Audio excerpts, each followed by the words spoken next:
Hey everyone, for the first time আমি visit করলাম মোমোস। কলকাতা মোমোসোর অনেক ভিডিও আমি সোশ্যাল মিডিয়াতে দেখেছি, যার জন্য আমার প্রচণ্ড ইচ্ছা হয়েছিল মোমোসোতে একবার ভিজিট করব, শপিং করব।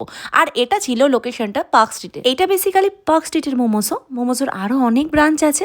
আর আমি যেহেতু পার্ক স্ট্রিটে সেদিনকে গেছিলাম, তাই এই শপটাতেই ভিজিট করেছি। কিন্তু গিয়ে যে আমার সাথে এত খারাপ এক্সপিরিয়েন্স হবে আমি ভাবতেই পারিনি। আমি মোটামুটি ভ্লগ করি সব শপিং মলে গিয়েই। আমি যেদিন থেকে ভ্লগিং স্টার্ট করি সেদিন থেকে প্রত্যেকটা জায়গাতেই কেনাকাটা করতে গেলে আমি টুকটাক ভ্লগ করি। হ্যাঁ, প্রত্যেকটা দোকানে ভ্লগ করা হয় না, হয়তো খুব তাড়া আছে সেখানে ভ্লগ করি না।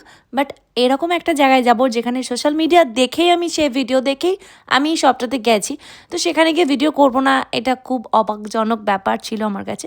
তো অ্যাজ ইউজুয়াল আমি গিয়ে ভিডিও স্টার্ট করি, তখন স্টাফেরা বলে যে না, এখানে কোনো ভিডিও অ্যালাউড না। তো বেসিক্যালি আমি যেহেতু একটু মাথা গরম পার্সন, আমার প্রথমেই মাথাটা গরম হয়ে যায় এই কথাটা শুনে। তা আমি বলি যে আমি কিন্তু আপনাদের এই